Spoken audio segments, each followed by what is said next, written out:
থই থই পানিতে হাহাকার আর কান্না, সংকট ত্রাণ পৌঁছানোর নৌযানের। ফেনী জুড়ে মানুষ আর গবাদি পশু ভাসছে একসাথে। এর মধ্যে খানিকটা স্বস্তি, পানি কমতে শুরু করায় মহাসড়কে থেমে থাকা যানবাহন চলতে শুরু করেছে ধীর গতিতে। ইসমাইল হোসেনের ক্যামেরায় মনিরুল ইসলাম মিন্টু রিপোর্ট। ফেনীর মানুষ তাদের জীবদ্দশায় এরকম পানি এবং বন্যা আর কোনোদিনই দেখেননি। এই এলাকার মানুষজন বলছেন তাদের কোনো নৌকারও ব্যবস্থা ছিল না, প্রয়োজনও ছিল না। কিন্তু এই সময়ে সবচেয়ে বেশি প্রয়োজন হয়ে পড়েছে স্পিডবোট, নৌকা কিংবা ট্রলার। 50 বছরের ভিতরে আমরা এই পানি দেখি নাই এবং আমরা নৌকা নিয়ে কখনো চলাফেরা করি নাই। বোট খুঁজতেছি কিন্তু পাচ্ছি না। আমরা সাভার থেকে আসছি ত্রাণ দিতে, কিন্তু ভাই এত অবস্থা খারাপ।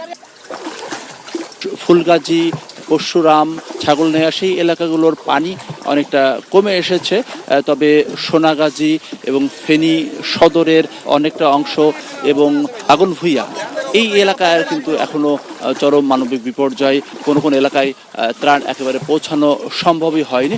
জিনিস সামলামো না, বাচ্চাদেরকে সামলামো না, খাওয়া মানে খুবই একটা কষ্টের মধ্যে দিন কাটতেছি। করার কমে ঢুকতে পারি না, ঘর তো তুলি বরাবর পানি, টিভি বাসের, ফ্রিজ বাসের, মানে এভাবে সবগুলো বাঁচতে আছে। টাইলক্স, যার অ্যান্টিব্যাকটেরিয়াল এজেন্ট টয়লেটের কোনায় কোনায় পৌঁছে 99% জীবাণু ধ্বংস করে। টাইলক্স টয়লেট ক্লিনার, ক্লিন মানে টাইলক্স।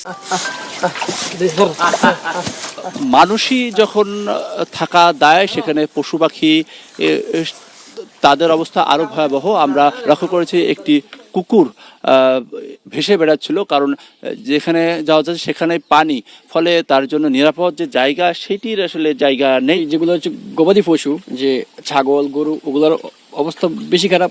কবুতর, তারপর হচ্ছে যে হাঁস মুরগি, ওগুলো অনেক জায়গায় জায়গায় মরে বাঁচিয়ে রয়েছে। বিভিন্ন জায়গা থেকে যারা ত্রাণ নিয়ে আসছেন, সেগুলো প্রত্যন্ত অঞ্চলে যে পৌঁছানো, সেটি কিন্তু খুবই দ্রুহ হয়ে পড়ছে। এগুলো যারা আসে তারা মেইনলি রাস্তার পাশে থেকে দেওয়ার চেষ্টা করে, ভিতরে যাওয়ার চেষ্টা করে না কেউ। অনেকে বোট নিয়ে আসে না। আমি মূলত 2 দফা ভিতরে গেছিলাম, যাওয়ার পরে যতটুকু সম্ভব আমি মানুষের হাতে হাতে পৌঁছে দেওয়ার চেষ্টা করছি। 3 দিন পর আবার ঢাকা চট্টগ্রাম মহাসড়কের যে ফেনী থেকে চিটাগাং কিংবা চিটাগাং থেকে ফেনীর দিকে যান চলাচল শুরু হয়েছে, কিন্তু তীব্র যানজট কয়েকদিন ধরে আটকে আছেন। কয়েকদিন ধরে আছেন? আমরা এখানে 3 দিন থেকে আটক হয়ে আসছি। রংপুর থেকে আসছি, 3 দিন থেকে এখানে আসছি। অনেক কষ্ট হচ্ছে আমাদের এখানে, যাতায়াতের সমস্যা এবং সামনে প্রচুর পানি। থেকে নাস্তা দিয়েছে, ভাত দিয়েছে, বিরিয়ানি দিয়েছে, এই থেকে দেন। চট্টগ্রাম থেকে গত বৃহস্পতিবারে ছাড়ছিলাম, এখন যাইতেছি আস্তে আস্তে। আজকে 2 দিন পথে আটকে রয়েছিলাম, আর পথেই ছিলাম, গাড়িতেই ছিলাম। ঢাকা চট্টগ্রাম মহাসড়কে 3 দিন ধরে যানবাহন আটকে ছিল। আজকে পানি কমে যাওয়ার ফলে সেই যানবাহন চলাচল কিছুটা শুরু হয়েছে, কিন্তু দীর্ঘ যানজটে পড়তে হচ্ছে। এখনো কোমর পর্যন্ত অনেক জায়গাতে পানি রয়েছে।